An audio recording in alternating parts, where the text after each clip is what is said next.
राहुल बाबा किसको उकसाते हो? 40 साल आपकी सरकार चली, 1 रैंक 1 पेंशन नहीं दिया। अग्निवीर जो जवान वहां ट्रेन होकर आएगा, 30 लाख की एफडी साथ में लेकर आएगा, इसको यहां आकर सीआरपीएफ, आईटीबीपी, बीएसएफ, एसएसबी और हरियाणा सरकार में पक्की नौकरी मिलने वाली है, पक्की नौकरी मिलने वाली। भाइयों बहनों, पहली बार पूरे हरियाणा और 26 बिरादरी का विकास करने वाला सरकार अगर किसी ने दिया तो भारतीय जनता पार्टी ने दिया।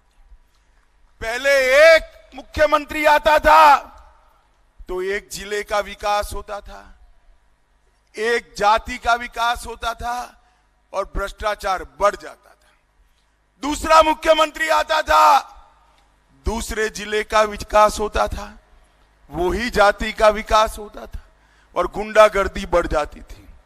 भाजपा की सरकार आई, भ्रष्टाचार भी गया, गुंडागर्दी की गई और 2 जिलों की जगह पूरे हरियाणा का विकास और 36 बिरादरी का विकास करने का काम भारतीय जनता पार्टी ने। ये कांग्रेस की सरकार दलाल, डीलर और दामादों की सरकार थी। हरियाणा के किसानों की भूमि औने पौने दाम पर अपने दामाद को देने का काम एक कांग्रेस पार्टी ने किया है। और आज वो किसानों की बात, मैं आपको कहने आया हूं भाइयों बहनों, इतने साल तक कांग्रेस की सरकार चली, इन लोगों की सरकार चली, कभी खर्ची और पर्ची के बगैर नौकरी मिलती थी क्या? जोर से बोलो भैया, मिलती थी क्या?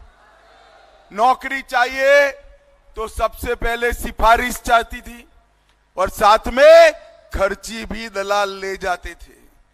भाजपा सरकार ने 2 लाख लोगों को खर्ची और पर्ची के बगैर डाकिया के 51 रुपये के सगुन में अपॉइंटमेंट लेटर देने का काम कर दिया है। कोई दलाल नहीं आता है, डाकिया आकर माई से 51 रुपया मांगता है कि माई सगुन दे दो, तेरे बेटे की या बेटे की नौकरी लग गई है। ये हमने भारतीय जनता पार्टी ने कर दिखा है। एक और कांग्रेस के 10 साल, परिवार दामाद कल्याण के 10 साल और हमारे 10 साल बिना खर्ची पर्ची युवाओं के विकास के 10 साल। एक और कांग्रेस के 10 साल लूट के 10 साल, दूसरी ओर हमारे 10 साल सुशासन के 10 साल। एक और कांग्रेस के 10 साल पिछड़ों और दलितों के अपमान के 10 साल, हमारे 10 साल 36 बिरादरी के विकास के 10। ये दोनों के बीच में आपको निर्णय करना।